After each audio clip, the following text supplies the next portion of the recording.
Hello friends, ಎಲ್ರಿಗೂ ನಮಸ್ಕಾರ. ಮಣಿಪಾಲ್ ಕಿಚನ್ಗೆ ನಿಮ್ಗೆಲ್ಲರಿಗೂ ಆದಂಥ ಸ್ವಾಗತ. ನಾನು ನಿಮ್ಮ ಪ್ರತಿಭಾ. ಇವತ್ತು ನಾನೊಂದು ಬ್ರೇಕ್ಫಾಸ್ಟ್ ರೆಸಿಪಿ, ತುಂಬ ಸುಲಭ, ತುಂಬ ಈಸಿ, ಬಟ್ ತುಂಬ ಟೇಸ್ಟಿ, ಯಾರು ಬೇಕಾದರೂ ಮಾಡ್ಬೋದು, ಅಷ್ಟು ಸುಲಭವಾಗಿರುವಂತಹ ಒಂದು ಕೋಕೋನಟ್ ದೋಸೆ ಅಂದರೆ ತೆಂಗಿನಕಾಯಿ ದೋಸೆ ರೆಸಿಪಿ ಜೊತೆ ಬಂದಿದ್ದೀನಿ. ಇದಕ್ಕೆ 1 ಕಪ್ಪು ಅಕ್ಕಿ, ಅರ್ಧ ಕಪ್ಪು ಅನ್ನ ಬೇಯಿಸಿದ್ದು, ಮತ್ತು ಅರ್ಧ ಕಪ್ಪು ಎಳೆ ತೆಂಗಿನಕಾಯಿ ಹಾಗೆ, ಅಥವಾ ನಿಮ್ಮ ಹತ್ರ ಎಳೆ ತೆಂಗಿನಕಾಯಿ ಇಲ್ಲ, ಈ ಎಳ್ನೀರು ಇರುತ್ತಲ್ಲ ಅದಕ್ಕೆ ಅದರಲ್ಲಿ ಒಳಗಿರುತ್ತಲ್ಲ ಎಟ್ ಟೈಮ್ಸ್ ಅದಾಗತ್ತೆ. ಇಲ್ಲದೆ ಇದ್ರೆ ನಿಮ್ಮ ಹತ್ರ ಯಾವ ತೆಂಗಿನಕಾಯಿ ಇದೆಯೋ ಅದ್ರದ್ದು ಮೇಲಿನ ಭಾಗ ಇದೆಯಲ್ಲ ಬಿಳಿದು, ಅದು ಮಾತ್ರ ಹಾಕಿ, ಕೆಳಗಡೆದು ಬ್ರೌನ್ ಹಾಕಬೇಡಿ. ಇಷ್ಟು ಹಾಕ್ಬಿಟ್ಟು ರುಬ್ಬಿ ಮಾಡುವಂತಹ ಒಂದು ರೆಸಿಪಿ ಇದು, ದೋಸೆ ಇದು. ಹಿಟ್ಟು ಫರ್ಮೆಂಟ್ ಆದ್ಮೇಲೆ ನೆಕ್ಸ್ಟ್ ಡೇ ಮಾಡುವಂಥದ್ದು. ಕರೆಕ್ಟಾಗಿ ಫರ್ಮೆಂಟ್ ಆಗಬೇಕು, 10 ರಿಂದ 12 ಗಂಟೆ. ನಮ್ಮಲ್ಲಿ ಇಲ್ಲಿ ಮಣಿಪಾಲದಲ್ಲಿ ರಾತ್ರಿ 11 ಗಂಟೆಗೆ ರುಬ್ಬಿದ್ರು ಬೆಳಿಗ್ಗೆ 6 ಗಂಟೆಗೆ ಫರ್ಮೆಂಟ್ ಆಗುತ್ತೆ ಫ್ರೆಂಡ್ಸ್.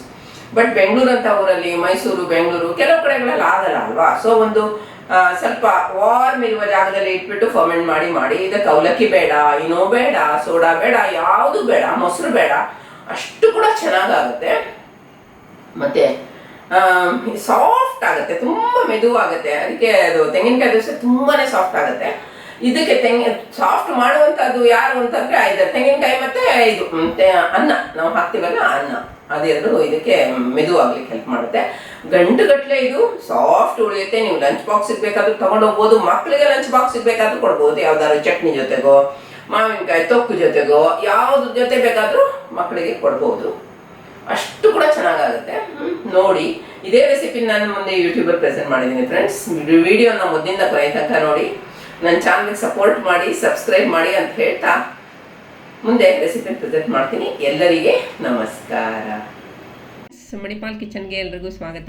ನಾನು ಪ್ರತಿಭಾ.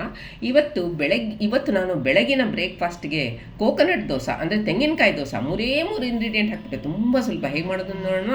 1 ಕಪ್ಪು ಸೋನಾ ಮಸೂರಿ ಅಕ್ಕಿನ 4 ಗಂಟೆ ತನಕ ತೊಳೆದು ಚೆನ್ನಾಗಿ ನೆನೆಸಿದ್ದೀನಿ ನೀರಲ್ಲಿ. ಆದರೆ ಕೂಡ ಆ ನೀರನ್ನ ಎಲ್ಲ ಬಿಸಾಡಿಬಿಟ್ಟು ನೆನೆಸಿದಂಥ ಅಕ್ಕಿನ ಬ್ಲೆಂಡರ್ ಬೌಲ್ಗೆ ಹಾಕ್ಕೊಳ್ಳಿ.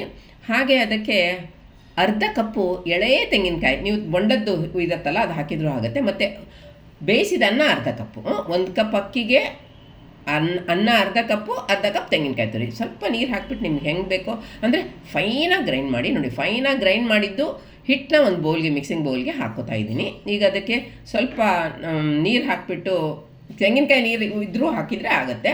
ಅದನ್ನು ತೊಳೆದ್ಬಿಟ್ಟು ಹಾಕಿ, ಇವಾಗ ಕೈಯಿಂದ ಮಿಕ್ಸ್ ಮಾಡಬೇಕು, ಅದು ವಿಡಿಯೋ ಕ್ಲಿಪ್ಪಿಂಗ್ ಮಿಕ್ಸ್ ಆಗಿದೆ.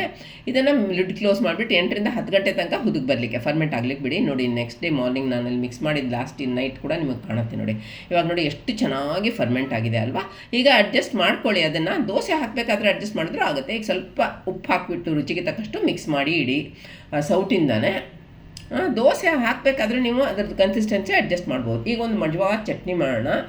ಎಣ್ಣೆ 2 ಟೀ ಸ್ಪೂನ್ ಹಾಕ್ಕೊಳ್ಳಿ. ಬಿಸಿ ಆದ ತಕ್ಷಣ ಅದಕ್ಕೆ ಕೇರಳ ಆನಿಯನ್ನು ಒಂದು 5 ರಿಂದ 6, ಹಾಗೆ ನಾನು 2 ಹಸಿಮೆಣಸಿನ್ಕಾಯಿ ಹಾಕಿದ್ದೀನಿ, ತುಂಬ ಸ್ಪೈಸಿ ಇದೆ ಅದು. 1 ಇಂಚು ಶುಂಠಿ ಪೀಸು ಅಷ್ಟು ಹಾಕ್ಬಿಟ್ಟು ಚೆನ್ನಾಗಿ ಅದರದ್ದು ಹಸಿ ವಾಸನೆ ಹೋಗೋ ತನಕ ಅದನ್ನು ಹುರ್ಕೊಳ್ಳಿ. ಹಾಗೆ ಇವಾಗ ನೋಡಿ, ಹಸಿ ವಾಸನೆ ಹೋಗಿ ಚೆನ್ನಾಗಿ ಪರಿಮಳಯುಕ್ತ ಆಯಿತು.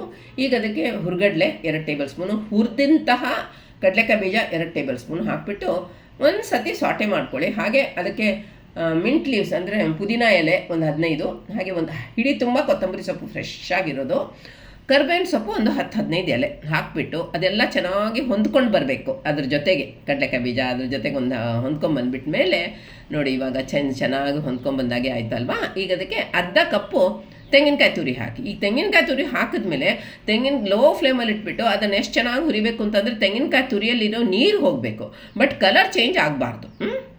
ಸ್ವಲ್ಪ ಡ್ರೈ ಆಗಿ ಬಂದರೆ ಸಾಕು. ಇದಕ್ಕೆ ಸ್ವಲ್ಪ ಹುಣಸೆಹಣ್ಣು ಹಾಕ್ಕೊಳ್ಳಿ, ರುಚಿಗೆ ತಕ್ಕಷ್ಟು ಎಷ್ಟು ಬೇಕೋ ಅಷ್ಟು.